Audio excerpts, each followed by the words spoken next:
I ended my 10-part documentary about the fall of the Cabal with a promise. A promise to dive deeper into the story behind the darkness in this world we live in. What happened? How did we get to this point? Who is the Cabal? And what is their exact agenda? Are you ready to go further down the rabbit hole? Well, fasten your seatbelts, for this is going to be one heck of a ride. Those who rule the world, those truly in command, are referred to as the Illuminati or Cabal. Not many people are aware of their presence, let alone their identity. We have grown to believe that our countries are ruled by presidents, by kings and queens and governments. But the truth is, these are mere puppets on a string. Who pull the strings? This small yet mysterious and elusive group that forms shadow governments and who play the world and all of humanity like gods playing chess. Is the Cabal for real? Or is it just a myth, blown out of proportion by conspiracy theorists looking for a common enemy? The Cabal is very real. The evidence can be found throughout history, abundantly. This story covers thousands of years. It is crucial information to understand the modern-day Cabal and the evil we are dealing with. Not only that, it is the only way I can possibly reveal to you the best kept and most shocking secret in the history of mankind. Let's go all the way back in history to the most ancient civilization on Earth, Sumer. Ancient Sumer, 7 millennia ago. What we know stems back from the early writings on clay tablets, written down in cuneiform script. The Sumerian civilization was a highly developed and advanced society with grand cities, temples, and pyramids. Archaeological findings tell us the cities had amazing mosaics, elaborate streets, housing blocks, indoor plumbing, toilets with water flushing systems, and much more. The temple of Inanna at the ancient city of Uruk still baffles us today with its splendor, its vibrant colors and depictions of strange animal creatures. Inanna was the ancient Sumerian goddess associated with love, beauty, sex, war, and political power. She was later worshipped by the Akkadians, Babylonians, and Assyrians under the name of Ishtar or Asherah. Many researchers now believe she was Isis of the Egyptians, Diana of the Greeks, and Venus of the Romans. She was the consort of Baal, the deity who demanded child sacrifice. We shall later see whether this is true or not. The ancient culture of Sumer and its polytheistic religion expanded towards the northwest into Babylonia, then even further west. It went to what we now know as Canaan and Phoenicia. More about this group later. There was a second group. They went further north, all the way to the region we now call Ukraine and southern Russia, between the Black Sea and the Caspian Sea. There they took on the name Khazars and called their new homeland the Kingdom of Khazaria, after their ancestors.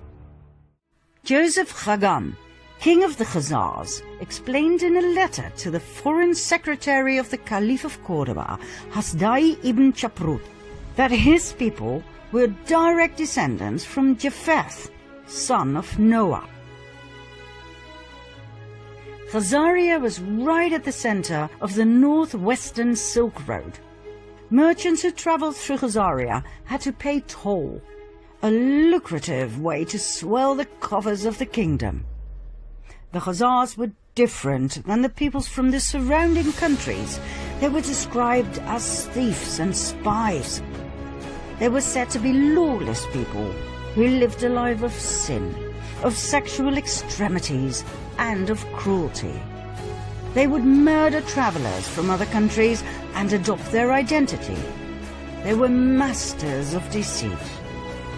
And, last but not least, they were said to worship Baal, also referred to as Moloch, a representation of Lucifer that demanded child sacrifice. In return, Baal was said to reward them with riches, with fame and fortune. The neighboring countries despised them. They hated their sacrificial rituals in which they threw babies into the flames or cut them open to drink their blood and eat their flesh, claiming it gave them incredible power and energy and eternal youth. Urged by these surrounding peoples, the Russian ruler knew he had to do something. In the year 600, he warned their king, Bulan, that their Luciferian practices had to end. He told him they had to convert to either Judaism, Christianity, or Islam. The choice was his. Bulan chose Judaism. But he did not really convert. He merely took elements from Judaism and forged them into his own Luciferian belief. King Bulan and his people lived on and prospered. Nothing much had changed, except for the fact that for outsiders they now called themselves Judeans, which they were not. Mind you, the name Jew wasn't invented until the 18th century. 4 centuries went by. In 965 AD, the Russian ruler, Grand Prince of Kiev, Sviatoslav I, felt they had gone too far with their continued devil-worshipping and child sacrifice. He decided to wipe them out. But the Khazars had their spies everywhere, and the Russian cunning plan was brought to the ears of the Khazarian king, who, just in time, fled the country with his 25 wives and 60 concubines, all of the nobility, plus an enormous amount of gold and silver. The entire exodus of royalty and nobility went via Hungary to Poland, then from Germany southward to France and Spain. Everywhere they went, some were left behind.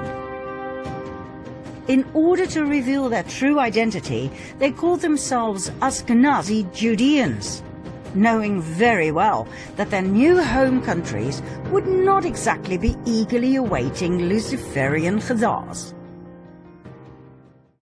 Ashkenaz, by the way, was the name of a region they inhabited during their migration from Sumer to Babylonia to the Caucasus. Like all regions at that time, this one too was called after the descendants of Noah, Ashkenaz being a grandson of Japheth and great-grandson of Noah. Now don't worry, you don't have to remember any of this. We just need to tell you from a historical point of view. It does explain a lot though, as Japheth, son of Noah, had 2 grandsons, Ashkenaz and Togarma, who became arch-enemies according to rabbinic literature. Now the people we are dealing with here descended from Togarma, yet they adopted the name of their arch-enemy, Ashkenaz. Why? We will soon find out. Just remember this, it was all by design. The Ashkenazim settled in their new homelands and swore to rebuild their empire. In no time, they built up an empire of wealth and influence. After all, they were the royalty and nobility of the ancient bloodlines of Sumer and Babylonia. They had the startup capital, so to speak. They swore to take revenge on Russia, the country they had been expelled from.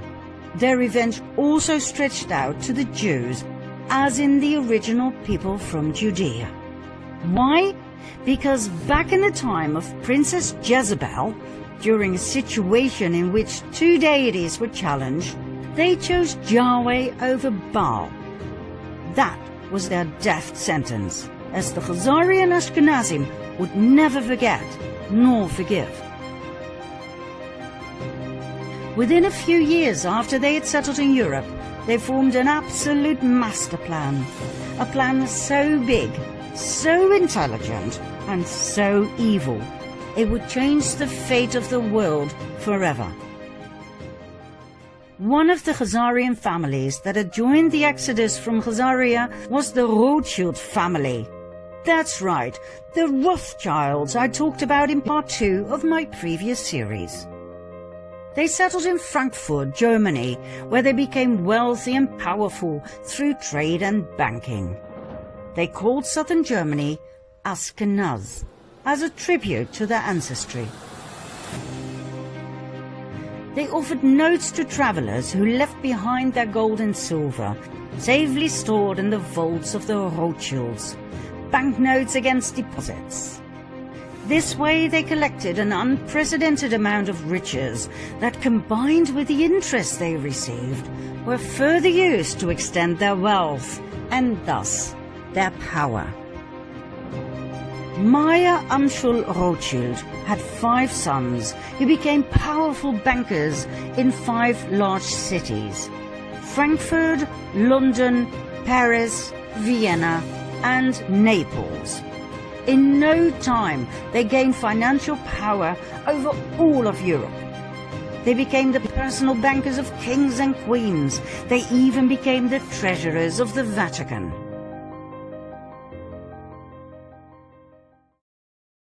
Before we continue with an event in the 18th century that has been deliberately erased from our history books, we have to pause this storyline and go back to the early Middle Ages for a second storyline.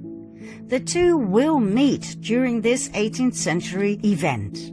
And when they do, things will fall into place, I promise. We'll start in the age of the Crusades. In 1048 AD, an organization was founded that we refer to as the Order of Malta. They were founded in Jerusalem. Their goal was dual.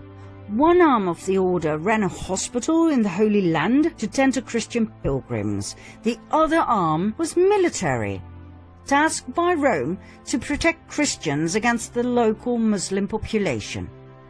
Their symbol? The equal-armed Maltese cross. During the first 50 years of their existence, Jerusalem was Muslim territory. The amount of Christian pilgrims who went to Jerusalem was limited, even by Islamic law. In 1096 AD, the first of 9 wars broke out. They became known as the First Crusade. The Crusades were religious wars initiated and supported by the Roman Catholic Church. Their goal was to recover the Holy Land from Islamic rule. 3 years after the Crusaders had left for the Holy Land, this goal was achieved. Godfrey de Bouillon and his brother Baldwin, leaders of the First Crusade, became rulers of Jerusalem. The Crusades may have been romanticized in literature and movies, but the truth is, they were insane religious wars focused on nothing but death, destruction, and forced conversion. An estimate of nearly 2 million people died. In 1118, a French knight by the name of Hugh de Payan founded a military order together with 8 relatives and friends. They called the order the Poor Knights of the Temple of King Solomon, later known as the Knights Templar. This order sprang forth from a secret society called the Prieuré de Sion, the Priory of Zion, an order that, by the way, is still alive and active today. With the support of the King of Jerusalem, the Knights Templar set up headquarters on the sacred Temple Mount. Their official goal was to protect pilgrims on their way from Europe to Jerusalem. In and of itself, this is fascinating. 9 knights were officially appointed to protect Christian pilgrims over a distance of 4,000 to 5,000 kilometers. God only knows how they did it. Their not-so-official goal was to rebuild the Temple of Solomon that had been destroyed in 586 BC by the king of Babylon, Nebuchadnezzar. Why this was so important to them, we will show later on. In 1129, the Order of the Knights Templar received the official support of the Roman Catholic Church. The order grew abundantly and donations came pouring in from all over Europe. The knights adopted a code of conduct in which they swore unfailing obedience to the master. According to researchers, the principle of obedience made the Knights Templar lethal. They acted swiftly and with certainty to do as they had been commanded. A force of Templars became an extension of the will of its commander, the Grand Master. At the height of their power, the Order of the Knights Templar comprised of almost 20,000 members. Only 10% were armed knights. The other 90% took care of infrastructure and logistics. Even though the knights had sworn to a life of poverty, the order was excessively rich, owning large plots of lands, farms, vineyards, mills, horses, arms, equipment, the island of Cyprus, and an impressive fleet of ships. All the way from Europe to Jerusalem, in every city, they had monasteries, castles, churches, universities. They were so powerful they did not need to obey local laws. They could pass freely across all borders. They didn't have to pay taxes, and they were exempt from all authority except that of the Pope.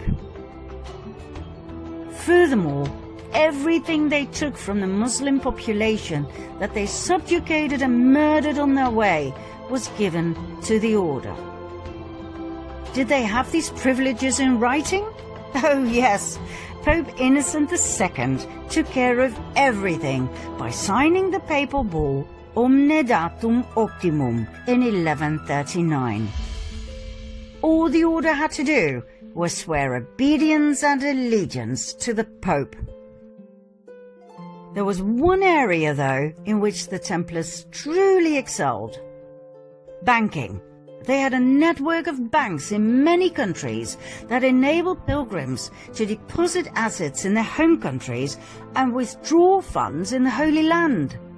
By the 13th century, the Templars had become such competent and trusted bankers that European kings and nobles who embarked on crusades to the Holy Land often forwarded large cash sums to the Templars that could be withdrawn later so they could pay their armies.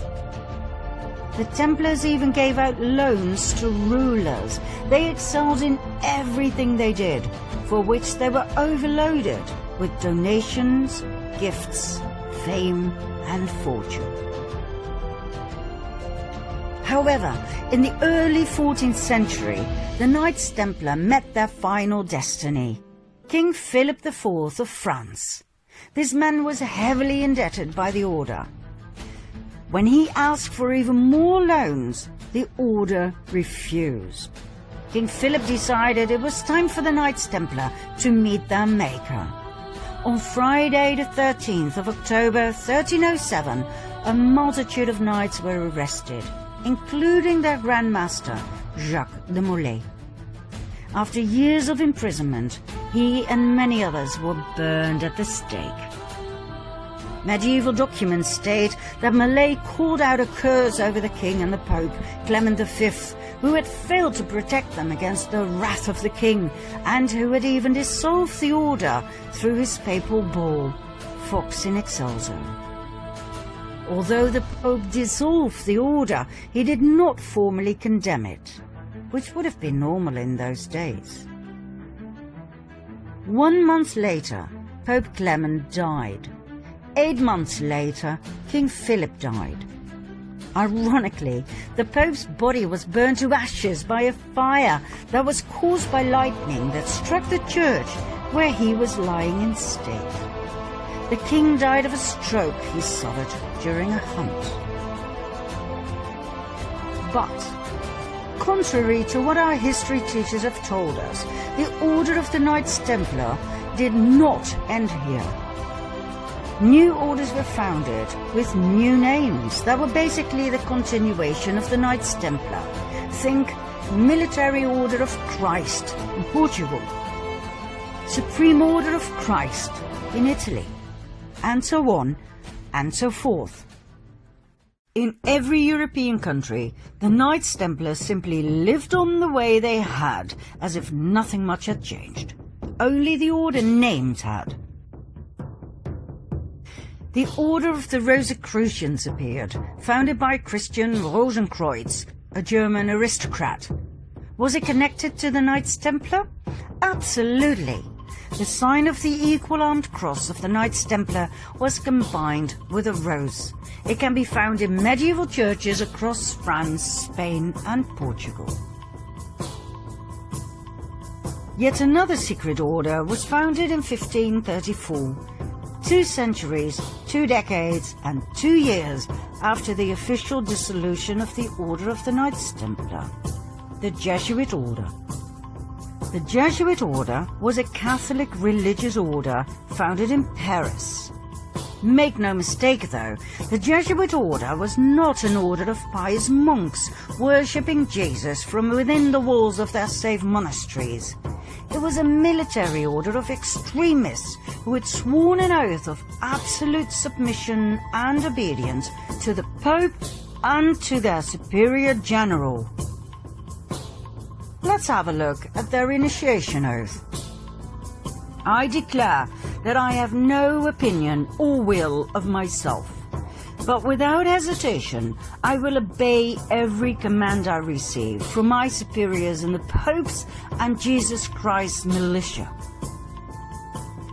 I promise further and declare that when the opportunity arises, I will conduct a ruthless war, secretly or publicly, against all heretics, Protestants and liberals, as I am instructed to do, to exterminate and destroy them of the whole earth, and that I will not spare age, sex or class, and that I will hang up, burn, boil, cook, peel, strangle, and bury these shameful heretics, rip the stomachs and wombs of their wives, and crush the heads of their children against the wall, for the purpose to destroy their horrible race forever.